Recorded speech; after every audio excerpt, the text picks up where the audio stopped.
All right, Pete, I want to introduce you to my friend Pete Morisco, also known as Pizza Pete. He has been in my life for a few years now. He's here today as a guest to share a story that he feels he needs to get off his chest about his journey and where he's been, where he's at, and where he's headed. We had a wonderful conversation Friday night that led to him really wanting to do this. This is our 6th episode. Pete's been privy to everything we've done, everything we've said, and he thinks this is needed for him. I'm not certain that this is the best course of action currently, but if he feels he needs this, I think he does, and he's come a long way. I just want to get that out of the way, Pete, so that you don't sit here and you set a standard for yourself that everybody looks at and says, man, this guy's at the bottom. So a few years ago, I meet Pete through the towing industry. He was doing making fresh mozzarella, and he was working in a couple towing companies locally. I hosted a party at my house to bring him in. He made mozzarella for a couple local politicians and some friends, and he did a great job. We hit it off. Fast forward a few years, he winds up coming to work for me. He had bounced around and just never found a real home. Prior to that, I had met with his father, Mr. Morisco, and he asked me to keep an eye on Pete.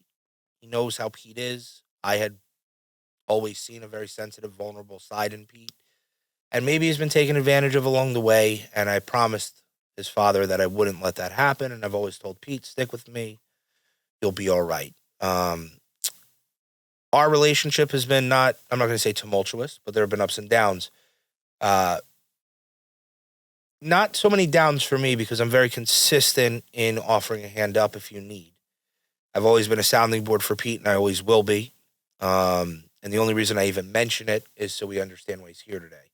So as Pete progressed at Certified, we found the need for someone to just take on a little bit more task in assisting with my dad's day-to-day tasks, getting him back and forth to work, and making sure he had his noontime pills and stuff like that if I was distracted or my brother Michael was. So today, Pete sits here as an integral part of not only my professional but my very personal life. I trust him implicitly with one of the most important people to me, my father.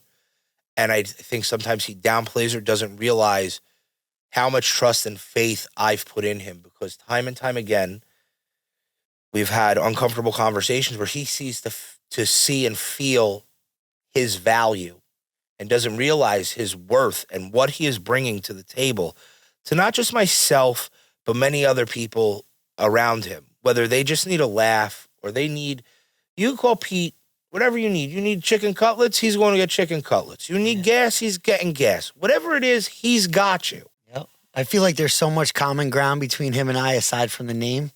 I think this episode 6 didn't have enough Pete. We needed a repeat. So that's why we really brought him in. But there's so much common ground between Pete and I. It's not even funny, dude. Like I see a lot of myself in him. Like even some of the things that you just said, like he doesn't see himself in the same light that other people are seeing him in. And I feel for that. And I could completely relate to that. Like I was saying that, I feel like there's so many people with flashlights that they're shining on me in a dark room and they're saying, look at all this light that you bring to the world.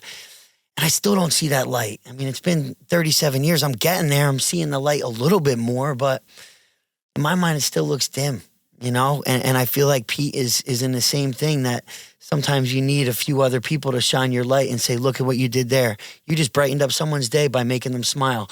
I remember walking into Certified like 2 weeks ago and dabbed up Pete. And I said, he's been going to Leaks Fitness. So I said, Pizza Pete looking shredded wheat. And he dabbed me up and he looked right at me. He goes, man, dude, you always brighten up the mood around here. Like you make everybody else feel better. And I think that people like Pete and I that are shining the light or bringing the vibe on other people's lives, it definitely fills our tank a little bit, but we're a little bit naive to the impact that we're bringing to the world because we're our toughest critic. We can't seem to somehow see ourselves in the same lens that other people are seeing us in. a lot of our audience happens to be law enforcement. And last night I was talking to Lindsay, like we were saying, and she said that her homicide unit was watching our episodes, and they took a break and they watched our episodes on like their team meeting. Now, these are people seeing real life or death. Yeah. I feel life or death in the mortgage industry, and nobody ever dies. I don't know why I feel that way, but I wear my heart on a sleeve. I'm either all in or all out. I'm either way high or way low. I can't seem to navigate this thing we call life in a medium ground. And I feel like Pete is walking the same type of way, that he's way up or way down, and he has a hard time finding third gear. Like it's either neutral or boom, all the way down, foot on the gas. I agree with what you're saying. Highs are high, lows are low, and I feel like everybody can kind of relate to that. Yeah. Where I do disagree, though, is I feel like you're navigating life pretty well. Now, maybe Pete is navigating it a little rougher than you or I, but you found that middle ground in a sense that anybody that's just coasting through life on an even plane, I've said it before, doesn't know how great those joys of when things are good are. Yeah. You have to feel some pain, you have to feel some suffering to be able to appreciate the end result when it's good. For sure. If it was always good, you don't know that that's actually good. Yeah. You know, if you've only eaten a McDonald's hamburger, you think it's the greatest thing ever until you've had a good hamburger. Truth. So you got to have some bad days to enjoy the good ones. Yeah. And, you know, you say that, you know, you don't see it in you. And I remember when we first linked up, and you probably thought I was blowing a lot of smoke up your ass and telling you how I look up to you and how I see the impact you've made on not just kids, not just parents, but our whole community. And I'm not saying we have a huge community. I mean, we're in little Howell, New Jersey.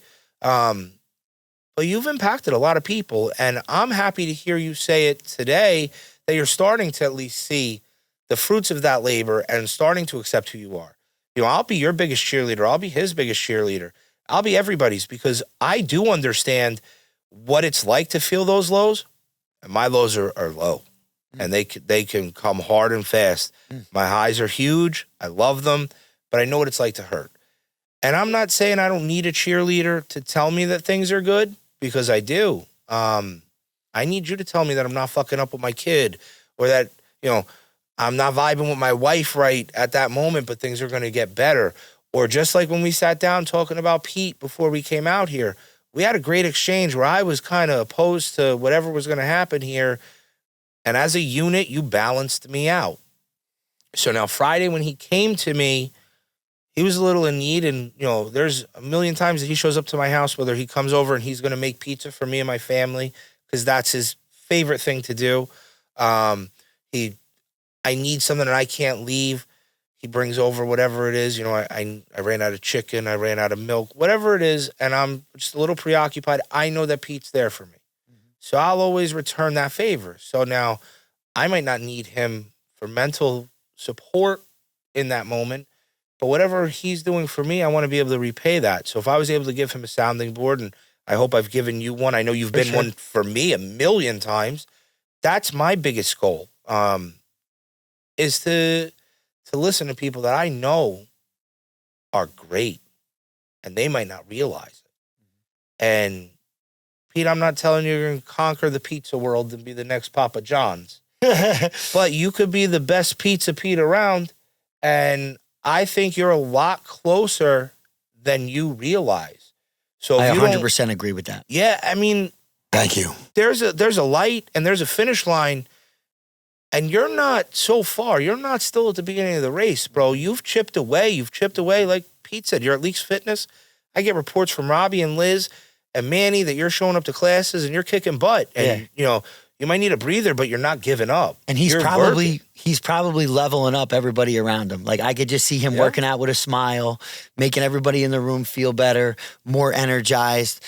So, Pete, what is it really within you that you think pulls you to pretty much intentionally, you know, be there for people and like brighten up people's day? Like,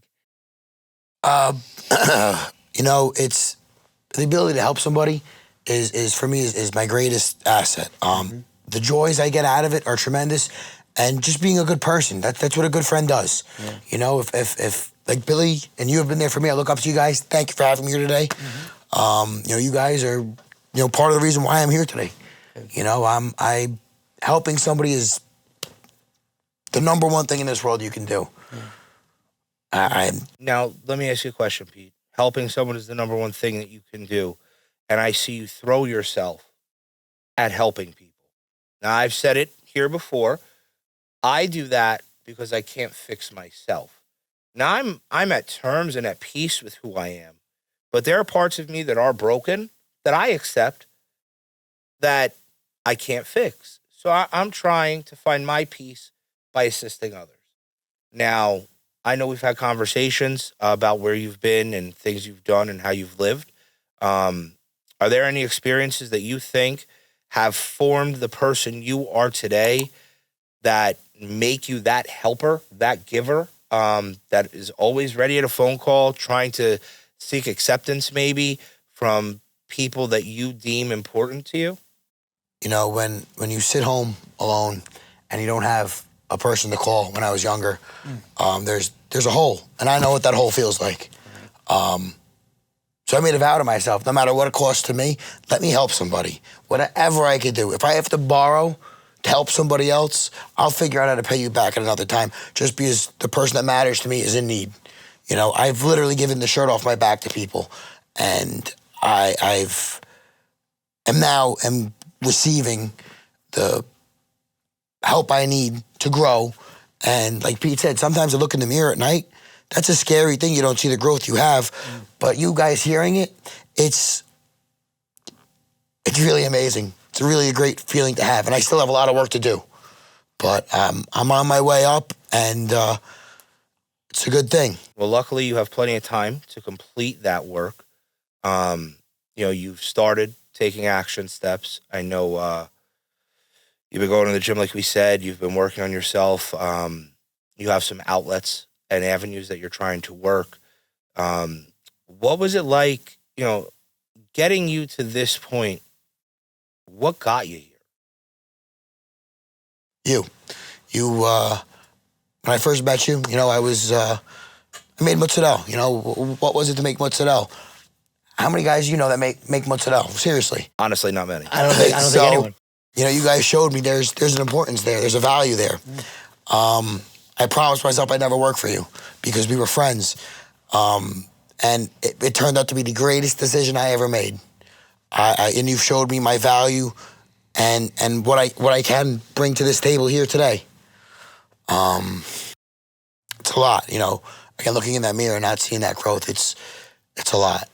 So when you look at yourself, because I know what I see when I see you. I see a good friend who's loyal, someone impulsive, very reactive. And sometimes you have a difficult time managing your emotions. And sometimes they get the best of you, just like they get the best of all of us. But I see the ability for you to harness all of those emotions, all of those symptoms, and find greatness in the end. You know, you always say, you know, pick up your crown, you dropped it, king, or, you know, whatever you say. And for you, that holds true. You know, you're wearing your hat. That's like your crown right now. And everybody needs to dust themselves off at some point. But it's how you roll with the punches and how you learn to overcome and adapt. So now I had things when I was a kid that weren't great. You know, perfect example, my father will kill me if he ever hears that I say this. I went like an entire baseball season in Little League where I was deathly afraid of the baseball. I got hit in the face by the fucking ball. I hit in the back of the batter's box. I struck out every fucking game. I didn't swing the bat. Finally, he told me, if you strike out and you don't swing the bat, you're going to the other dugout. He made me go to the other fucking dugout. He made me go to the other dugout. It was the most embarrassing fucking thing in my life. But you know what I did the next time? I swung the bat. And we were over it at that point. So I'm not going to say I agree with how he handled the situation, but ultimately it got me there. But it also shaped me to be the person I am because I treat you, let's say, like he treated me as a kid. You know, my father was my biggest mentor. So, like, I'm not super easy on you. I give it to you raw and real. And that's not because I'm trying to be hard on you or because I'm trying to make you feel bad. I don't think you would ever say that I've consciously tried to make you feel bad. Like Friday night, we had a real conversation. You were kind of down. And I even told you, you need to be an example for people. And if you choose to expand on where you've been and why you need to be that example, I think people would understand a little bit more. But, I told you, you have to stand up and you got to look at yourself. And you can't keep sitting here beating yourself up for it and being in that moment. You need to be in a good moment and a good mindset to deal with where you've been and where you're headed, because your past has shaped your present and that's going to shape your future. So you're putting building blocks together to deal with emotions, to deal with feelings, and deal with situations. Absolutely. So we'll go for it. I always struggled in school with friends. Never really with grades. My grades were always really pretty good. I went to Catholic school up until 6th grade. Struggled in high school. In high school, I was shipped off to a wilderness program. I had no self-confidence. I was almost 300 pounds, 5'5". I was bullied like nobody could believe. At the end of that summer, my confidence was there. I could rub 2 sticks together and make a fire. How many of you guys could say that? And you know somebody that could do that, And it taught me that there was some sort of value, but it was just a stepping stone. I went to a boarding school right after that, and I was in a spectrum dorm, an autism spectrum dorm. We were surrounded by like-minded people, and after years, I realized that it's not a disability. It's not a flaw. You have to use what you're given as a strength. I have 4 or 5 trades under my belt. I can go get a job anywhere. Now I have to perfect one, and that's my problem now, is I have to find one goal. And right now my goal is to become the best Pete I can be. My buddy Brian always said that. He says, you have to be the best you can be no matter what. And unfortunately, he's not with us today, but I think about him every day, and sometimes I'm not the best Pete I can be. And when I realize that, tough, because you probably put so much pressure on yourself to be the best Pete that you can, and subconsciously you're fucking up, and that's a downward spiral. And people like you and I that are so high and low and so emotional, that downward spiral can turn into a fucking tidal wave. So that's really what we're trying to avoid here. And we know that you're not alone with that, Pete. We talk about it all the time. Guys struggle big time with mental health. Social media can put a highlight reel up of somebody and they look like they're doing great, and I guarantee you that person's struggling in some aspect of their life. Yeah. We are grateful, and it's such a blessing to be a human being, but what comes with that is the emotional aspect, the psychological aspect, the sociological aspect of all that. It is tough. It's not easy. But like you say, Billy, after the storms comes sunshine. And sometimes we don't know when the next storm's coming, but the more storms we've been through, the more we appreciate the sunshine and the more subconscious umbrellas we have out there to kind of handle the storm. We could weather the storm a little bit better. I'm older than you. When I was your age, the storms that were hitting me, I would just go downward spiral on the alcohol. And I'd just be slugging them, dude. Slugging them. Before you know it, I'd wake up the next day feeling terrible. And then I was talking to one of my friends this weekend, and I forgot what she called it. Oh, hangxiety. Hangover, anxiety combo. Bro, that hit home so hard for me. It's the truth. Because I remember telling myself, if it was a Monday, I would say, no, I'm not going to drink today. And then I would drink and I'd say, oh, I'm going to have a few. And then I'd have 15 to 20. And I'd wake up the next morning feeling so much worse than I did the day before. And the hangover wasn't just physical and dehydrated. It was a mental thing too. I was beating myself up so freaking bad the next day that when I was just talking to somebody recently who's removed themselves from alcohol, they're able to see that already. And I'm like, I said to him the other night, I'm like, I can't even think about what it feels like to have a hangover. I'm already tired. I'm already having my mental struggles as it is. I start adding in 15 Miller Lights in the mix. Dude, I'm gonna be a freaking mess tomorrow, if that was the case. I'm still trying to put my stuff together as it is without the booze. You're learning to manage your emotions and yourself at that point. You're kind of masking. Yeah. And now you got to deal with it when you wake up sober. And like you said, it's kind of emotional and mental at that point too, sure. not just physical. Yeah. I mean, you're shaking your head yes, so I'll open up to this. Friday night when you came over, would you say a lot of that conversation was based on anxiety? 100%. Yeah. Isn't it a freaking tidal wave? You know what the worst thing about what you said is? Deep down, we know how awesome we are. We just don't let it out. Yeah. I know I'm Pizza Pete. Yeah. I make the joke, I'm the beast in the East and I'm the best in the West. Yep. But deep down, I'm struggling. Yeah, you're struggling. That's okay. But even deeper than that, that's what keeps us chugging along. Yeah, but can I make a Of course. point? So you're talking about anxiety, right? And we're talking about how dark that could be. But let's see the light that's shining through. If it wasn't for that moment, that fucked up moment where you're not feeling great and you're not seeing things clearly and you're riddled with anxiety or whatever, would we have had that conversation we had on my porch that maybe got you to the point where you demanded to come on here, which I'm okay with, if it's going to help you cope with some things that you've acknowledged, we wouldn't have had that moment. You wouldn't have had that moment of clarity if it wasn't for you being forced to face where you were coming from at that moment. So in that dark moment of you maybe not being happy with what you've done and having that anxiety, like Pete said, you wouldn't be here acknowledging being on the spectrum and wanting to progress and get some support, which that's kind of our mission has been, to provide some support for people. And,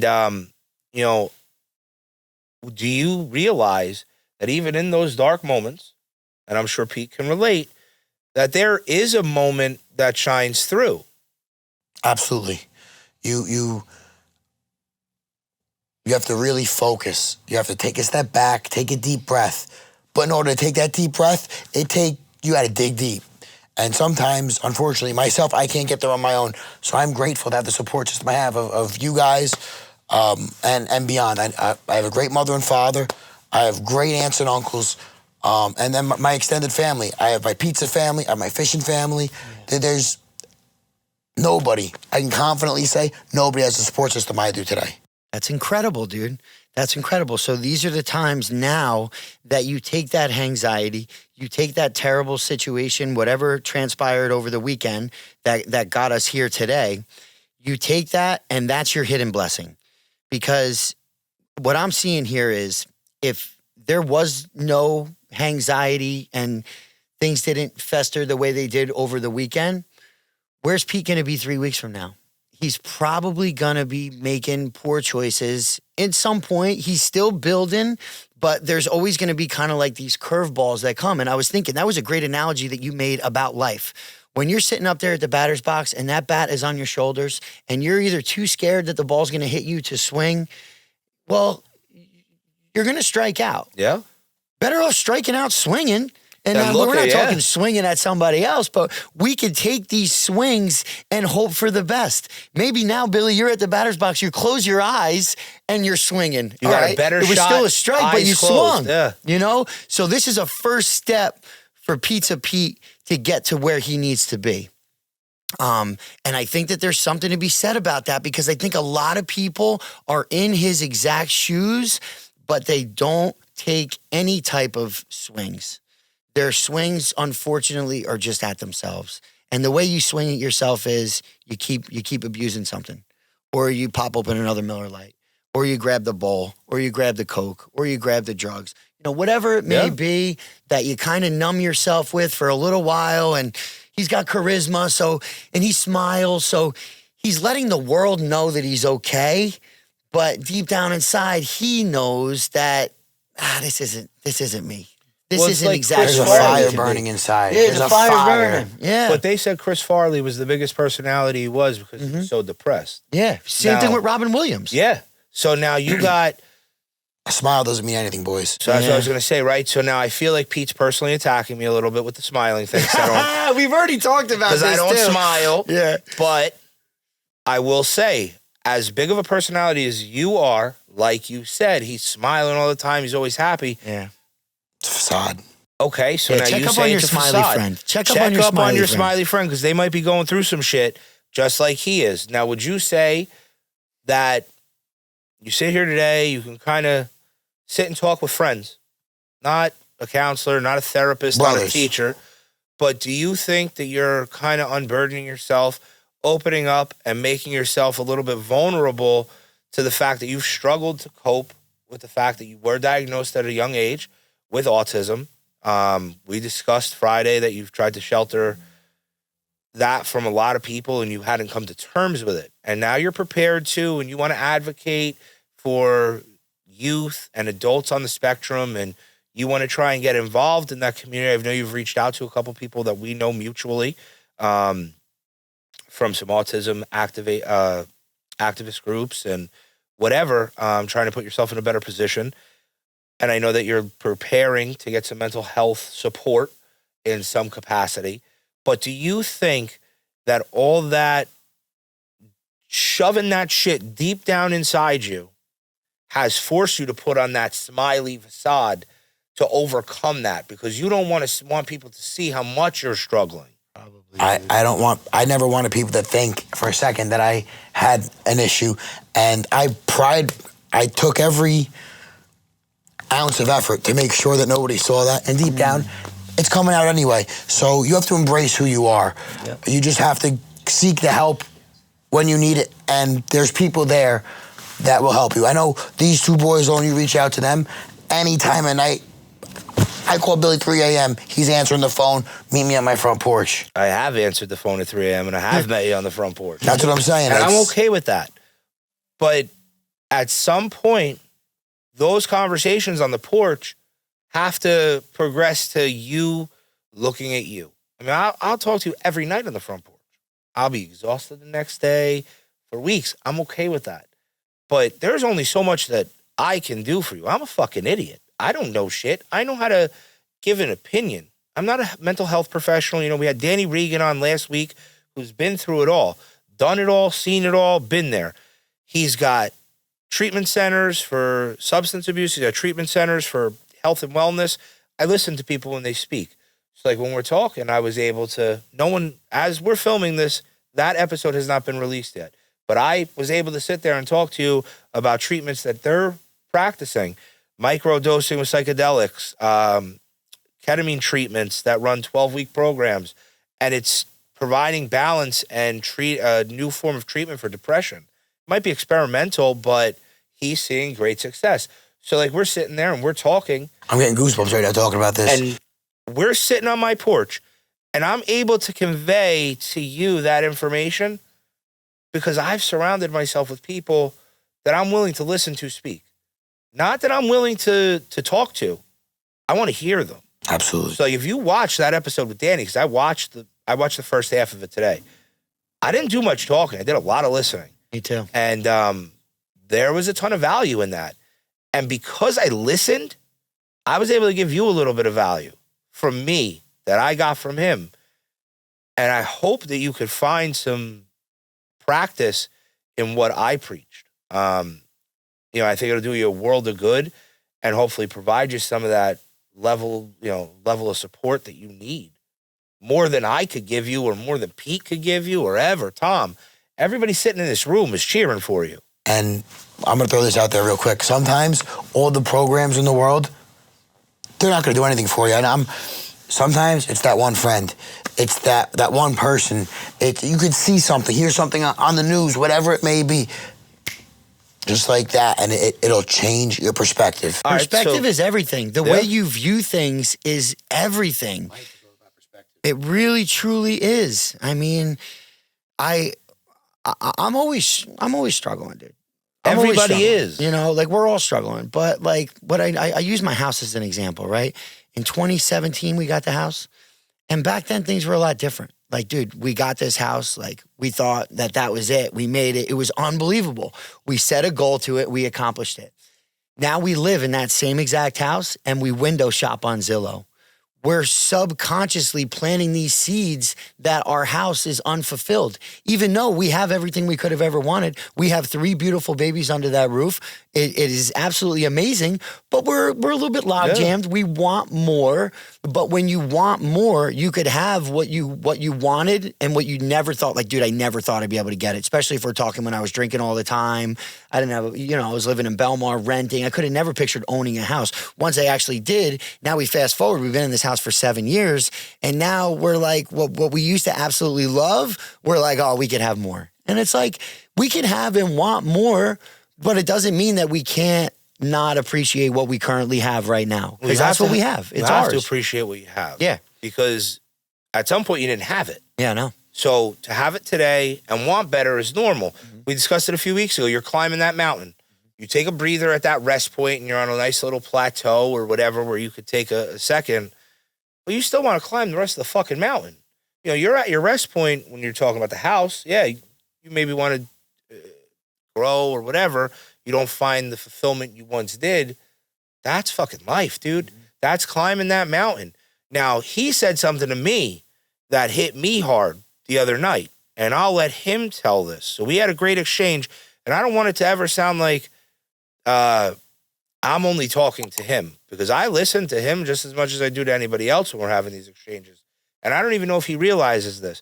You told me something that one of your counselors had said to you in relation to the movie Baby Boy or Big Daddy. And it hit home a little bit, and it makes sense. And I want you to just drop that little gem for everybody else that's listening so they could hear why we're here, because you portrayed it, you put it out there, and you said this isn't about being on a podcast. This isn't about doing anything other than helping somebody else. No. What was the quote from Big Daddy? I have a big smile with it. It's one of my favorite quotes. Initiating the conversation is half the battle. Whether it's with a business, with a girl, with school, whatever it is. Mental health. Initiating the conversation is half the battle. Initiate. Take the first step, Would you say this is us initiating the conversation? Absolutely. And that's why he's here, because that's how he phrased it to me the other night. And I saw real value in what he said. I might not have agreed with it, and I might not have supported it even until the minute I started speaking on this microphone. But right now, I'm experiencing what he wanted to experience. Right. Unburdening himself a little bit, opening up, getting that vulnerable side that myself and Pete Reilly are able to do weekly with each other. He's getting to experience that by initiating the conversation. There's 2 things I'd like to throw out there. You guys mentioned about mountains. You climb a mountain. The top of every mountain is the bottom of the next, boys. Yes. We got to keep climbing. If you're happy where you are, that's not good. I don't want to be happy where I am. I want to be comfortable, but I want to shoot for the stars. Would you say you've always had that outlook, though? Absolutely not. Well, I was going to say, I feel absolutely like... Absolutely not. So I quickly shut that down. I assumed that was going to come because I've seen how much you've grown in the last... How long have you worked at Certified? A year, a month ago. Okay, so I've seen in a year and a month how much you've progressed. You have a lovely home now. You have a much better car. Not that that matters. You're taking a lot more pride in yourself, your appearance, and how you present to other people. You're no longer putting yourself down on a daily basis. Good. And I feel like you now see that, the top of that mountain is the start of the next. And I feel like in that year, you've put yourself in a position to grow those tools. And sometimes you need to open your fucking eyes and see that and see the growth that you've made instead of harping on where you were a year and a half ago or 2 years ago or 10 years ago. Worry about where you're at today. All that shit shaped you to be the man that you are today. And today, you are better than you were yesterday. You are better than you are a year ago. And you are better than you were 5 years ago. So it's time to embrace that and be ready for the exciting journey that your future holds. Yeah, Pete, the rearview mirror is only this small rectangle for a reason. We should not, if we're driving, looking at that rearview mirror, we're going to crash into something. The windshield is huge. That's our future. We're in the present as we're driving, but we're looking forward towards the future. So we're staying present, but we're in the future. my personal experience being somebody a little bit older than you, I spent a lot of freaking time in the rearview mirror, and it gets you friggin' nowhere. If anything, dude, it's friggin' brutal but there's nothing you could do about it. I can't go back to early 20s version of myself and undo some dumbass shit that I did. Unfortunately, the dumb shit needed to be part of my journey. Like my probably biggest thing was the alcohol and everything else. But I don't know where I would be today without those hardships. So we're all writing our book, like I've said in the past. How old are you? 28. All right, you're on chapter 28 right now. We don't know what the next chapter is going to bring. Chapter 29. When's your birthday? All right. So April, you're going to start writing the next chapter. You're going to finish chapter 28 on your terms. There's going to be some storms. There's going to be some sunshine, but you're going to be able to turn the page and move on to the next thing. Now, we've talked about very heavy topics in here. Danny Reagan's story last week was incredible. Absolutely remarkable. Like you said, you didn't say much. I didn't say much, but dude, I felt everything that he was talking about. I have my brother-in-law and my mother-in-law in my mind the entire time he was talking, because it was almost like he was speaking to our family. I think that when everyone sees that episode, it's going to speak to a lot of families. Specific to those who drugs have taken over. And I never want to knock anybody who's struggling with drugs, because I know deep down inside that they're good human beings. They don't want to be there. But like our society kind of beats them down and kind of, gives them, stigma or whatever you want to call it, where they're saying, oh, he's a druggie, blah, blah, blah. No, dude, there's a good-hearted human being in there that's currently struggling. Yeah. You have two options. You're going to beat the guy down, or you're going to bring the guy up. And we're here to bring people up. All day. My buddy, no names, he struggled for almost 20 years. And $1 million home, he had a problem. Yeah. He faced his problems multiple times and nothing worked. Finally, with the correct support, I'm proud to say, as his friend, he's got almost 6 months clean. That's amazing. He's part of the reason, like you guys, why I'm here today. That's awesome. I was able to help him while earlier in my certified career, Billy was starting to help me. Right. That little bit that I was able to contribute to him. Isn't that crazy? Helped me grow. And again, I love my quotes. I don't remember the name of the book, but there's a horse and there's a child. The horse says, I could see the end. Or the kid asks the horse, can you see the end? He says, yes. The horse asks the kid, can you? No. The horse says, can you see your next step? Yes. Just take the next step. That's all you got to do. Even if it's the smallest step forward, just take it. So, and if it's uncomfortable, that's a good thing. Well, life has to get uncomfortable before it gets comfortable, right? So if you're in a shitty spot and you're used to doing shitty things or avoiding dealing with shitty things, you're going to get uncomfortable when you confront that stuff. Just like I'm sure you were uncomfortable Friday night. I'm sure you were uncomfortable Saturday when we talked, and Sunday, and Monday, and Tuesday, and here we are Wednesday, and you're probably still really uncomfortable, but you've taken that first step. You've initiated the conversation, and you're building a plan. Now, I can't execute that plan. Petey can't execute that plan. Your parents can't execute that plan. But what I can do is support you through it. Petey can support you through it. Ev, Tom, the guys you fish with. I know your parents will. I mean, I've seen them drive an hour and a half to have dinner and celebrate you catching a fucking fish. Listen, it's a big deal. $1 million fish, but it was a fish. At the end of the day, you know what? It's who shows up. I agree. They showed up, you showed up, and your father and mother showed up. And to me, that was, for me to be there, I was a spotlight of that trip. I made somebody's dying wish come true.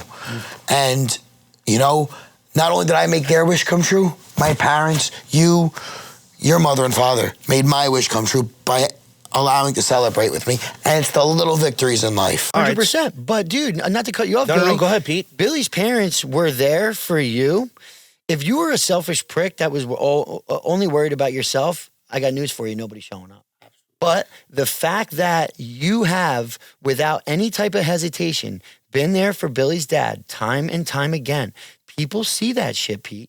People see that shit and they show up. Selfish pricks end up looking for somebody to help, and there's nobody there for them. You're never going to be that person. No matter how many times you might slip and fall, or maybe you don't take the swings, or maybe you're in your own head that, you know, you're not where you're supposed to be. People are going to continue to show up for you for who you are. And it's the same thing with me. It's the same thing with Billy. Like, I know darn well when my book is over that there's going to be a lot of people there, and it's going to be because of the person that I was here while I was here on this earth. And it's the same thing for you, man. But now we got to get to the longevity. Yeah. Now we got to make sure that you're here for a long time, whatever that's going to entail. Because some of the bad things that we do, and even stress overall, can kill you early. Yeah. You know, so now we got to get on that longevity trip. So I asked myself something. I'll get to it at the end. I want to ask you boys a question. Okay. That means a lot to me. And this is, you guys I think are going to be taken back by this. But what do you boys want to be remembered for? Wow. You know, what do you boys want to be remembered for when you're gone? I want to be remembered for making an impact.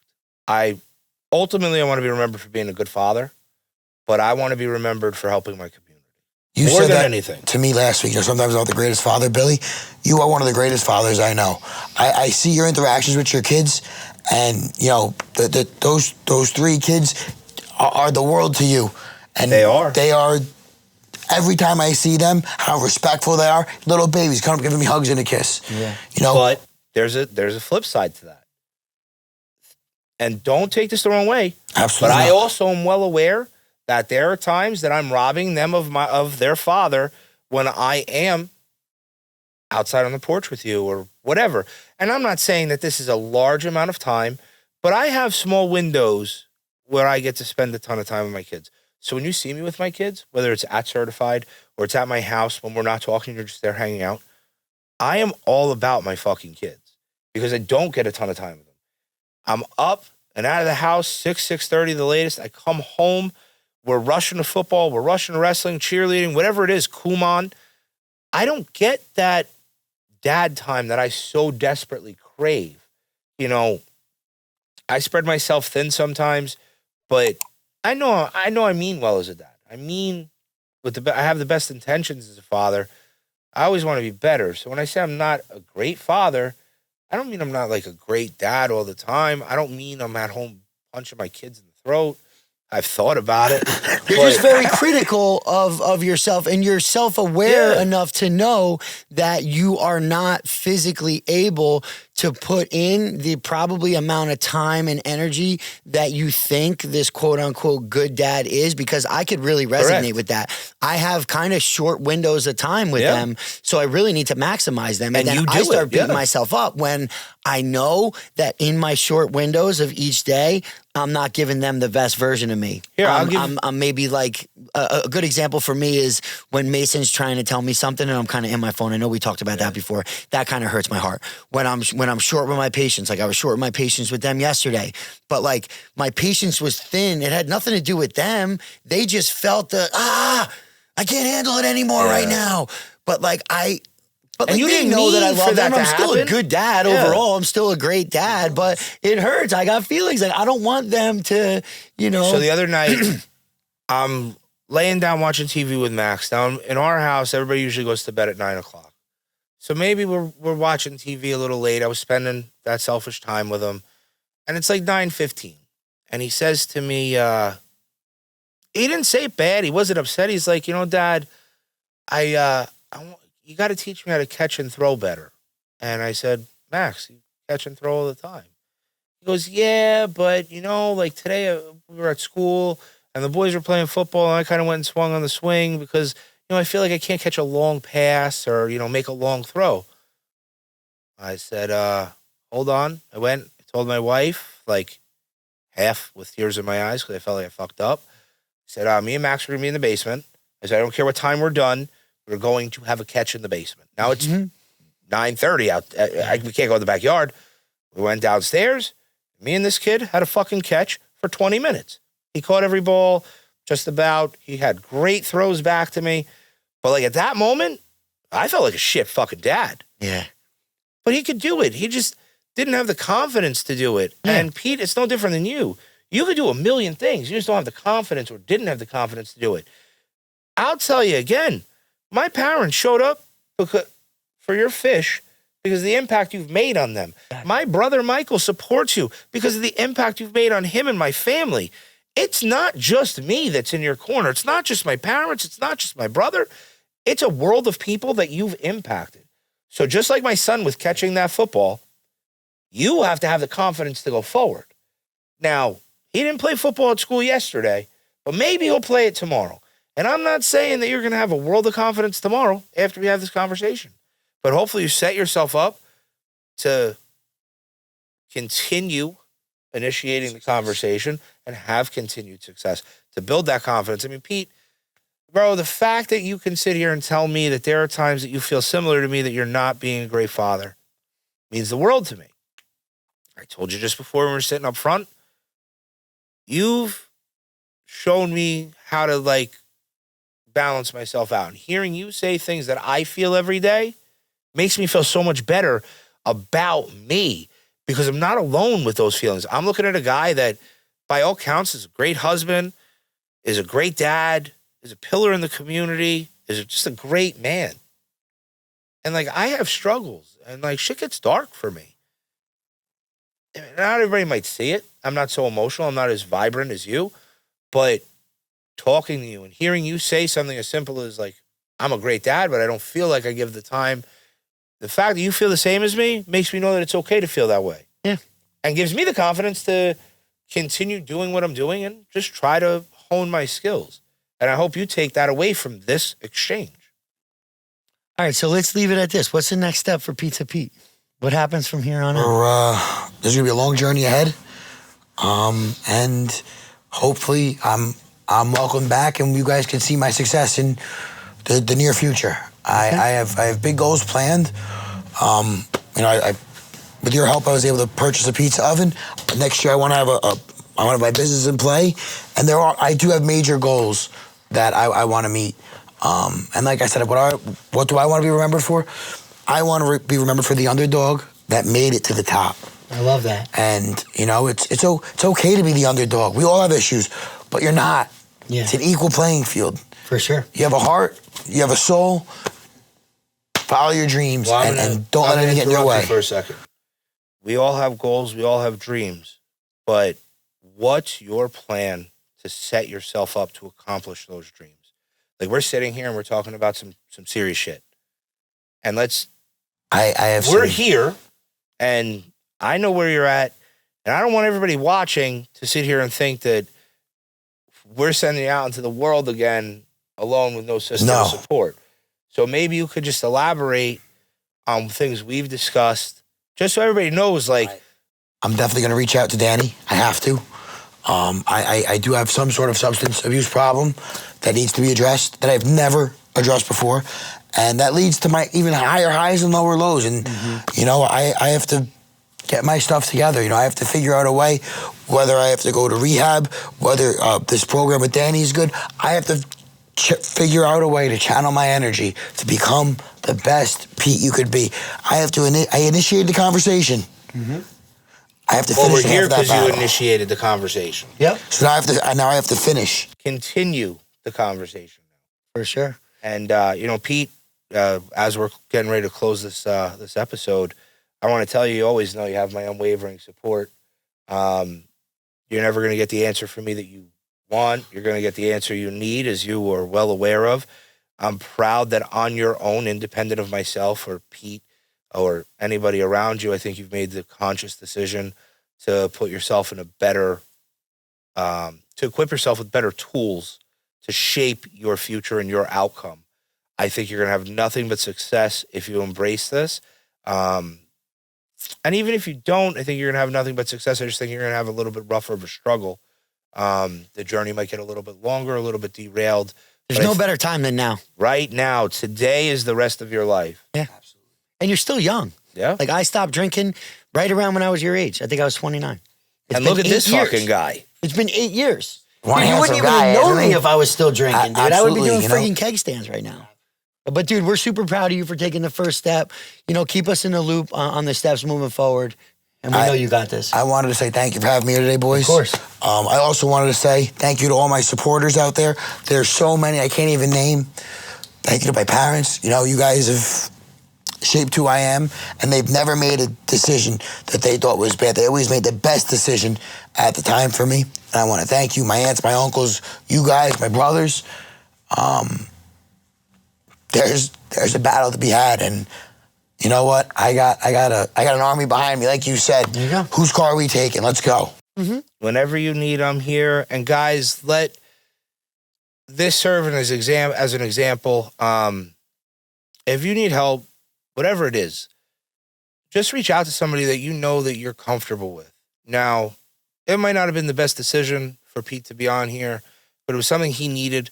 And in the end, I hope it was therapeutic for him, and it will ultimately lead to him getting the help that he needs for himself. Everybody has a struggle. Don't be afraid to ask for help. Please feel free to reach out to me, Pete, or myself. When he's ready, Pete will be more than accessible, I'm certain, to further, that chain to everybody. I mean, we're all here. Please get help. It's an open ear. That's what you need sometimes, an open ear. Thank you, boys. Good stuff. We'll see you next week. Give me a hug, Pete. Yeah, baby.